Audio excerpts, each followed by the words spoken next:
जय श्री श्याम। नमस्कार। मैं महेश कुमार एक बार फिर से आप सभी का आपके अपने पसंदीदा YouTube channel MS science expert पर हार्दिक स्वागत करता हूं, अभिनंदन करता हूं।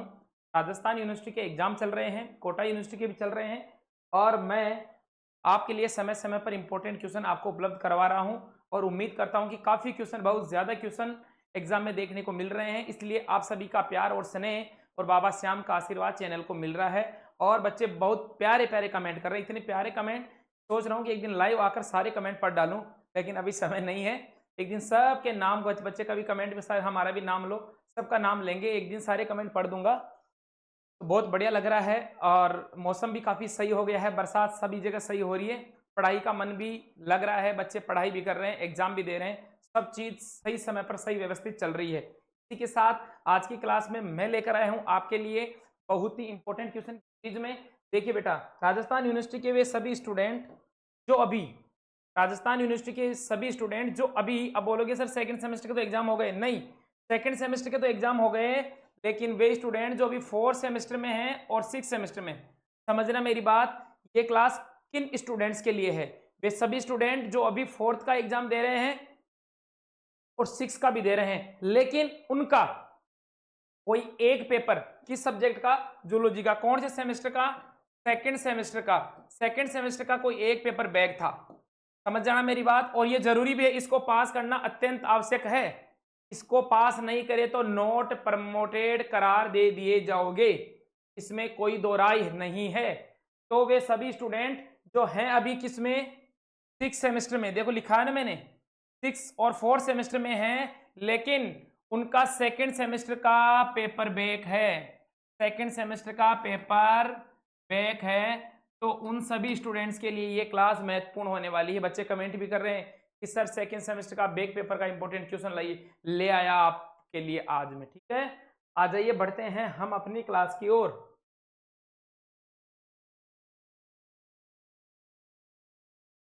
पहली यूनिट क्या कह रही है? पहली यूनिट, कई बच्चे जो पहली बार चैनल पे जुड़े हुए हैं ना, वो ये भी कमेंट करते हैं कि सर आप इतने कम क्वेश्चन बताते हो, इन कम क्वेश्चनों में हम पास हो जाएंगे क्या? अरे मेरे लालाओ, पास ही क्या, बहुत शानदार नंबर आएंगे, क्योंकि पूरा पेपर इधर से ही आएगा 101%। Back paper Rajasthan university BSc second semester, back paper 6 और 4 लिख दिया ना मैंने। ये जो क्लास होने वाली है, ये बैक पेपर है, जो बच्चे स्टूडेंट हैं किसके, सिक्स सेकंड सेमेस्टर का पेपर है, लेकिन अभी स्टूडेंट है किसमें, बैक पेपर है सिक्स और फोर्थ वालों का बैक पेपर है किसका, सर सेकंड सेमेस्टर का। समझ में आ रही है ना जूलॉजी? पहला क्वेश्चन टिप्पणी लिखिए, टिप्पणी लिखनी है, यूरोकोडेटा के सामान्य लक्षण, यूरोकोडेटा के सामान्य लक्षण बताइए। दूसरा प्रश्न है, मछलियों में सल्क, मछलियों में सल्क पर आपको टिप्पणी लिखनी है। तीसरी टिप्पणी है, मछलियों में बेबेरियन अस्थियां, मछलियों में बेबेरियन अस्थियां क्या होती है उनके बारे में आपको बताना है, उनकी उत्पत्ति बतानी, उद्भव बताना है और आंतरिक संरचना। इसके बाद में मछलियों में पैतृक रक्षण, पेरेंटल केयर और माइग्रेशन, बहुत ही इंपॉर्टेंट आएगा सवाल, यहां से सवाल आएगा, इन तीन टॉपिक से सवाल आएगा 101%। ये लो, ये जो तीन टिप्पणियां है ना, यहां से सवाल आएगा, कितना परसेंट, 101% सवाल आएगा। के बाद में आगे देखिए, सेफेलोकोडेटा के सामान्य लक्षण बताते हुए, सेफेलोकोडेटा के सामान्य लक्षण बताते हुए इसकी बंधुताओं का अध्ययन करना है। मतलब अन्य जो यूरोकोडेटा, यूरो और जो हेमिकोडेटा है ना, उसके साथ सजातीयता बतानी है इसकी। के बाद में अगला प्रश्न है, साइक्लोस्टोमेटा के लक्षण बताते हुए, साइक्लोस्टोमेटा चक्र मुंह वाले, साइक्लो समझते हो ना, वर्तुल मुंह मतलब गोल गोल मुंह वाले प्राणी, इसलिए इसका नाम पड़ गया साइक्लो स्टोमेटा। स्टोमेटा का मतलब छिद्र हो गया, स्टोमेटा ऐसे प्राणी जिनका मुंह कैसा होता है, गोल होता है, वर्तुल होता है। गोल मुंह वाले प्राणियों को किस किस क्लास में रखा गया था, साइक्लोस्टोमेटा में। तो लक्षण बताते हुए, जो पेट्रामाइजोन्सी क्लास है ना, पेट्रामाइजोन्सिया, उसका एक प्राणी है पेट्रामाइजोन, क्लास का एक एनिमल क्या है, पेट्रामाइजोन, उसका आपको अध्ययन करना है। हाँ सर कर लेंगे बिल्कुल। अब उसके बाद में यूनिट नंबर 2, यूनिट नंबर 2 क्या कह रही है सर, यूनिट नंबर 2 ऐसे कह रही है, सबसे पहले तो एम्फीबिया के लक्षण बताओ। बिल्कुल बता देंगे प्रश्न संख्या 1 में। एम्फीबिया के लक्षण बताओ।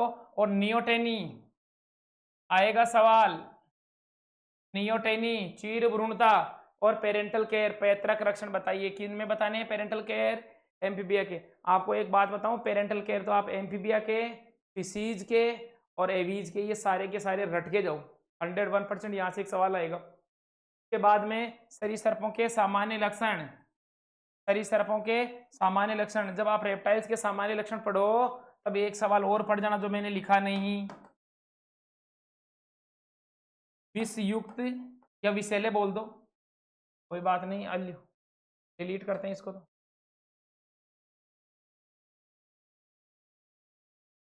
विषैले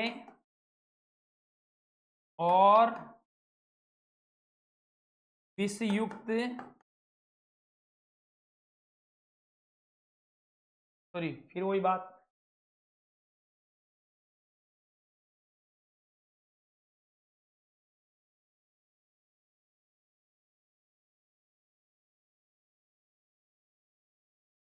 विषैले और विषहीन, विषैले और विषहीन सर्पों में अंतर।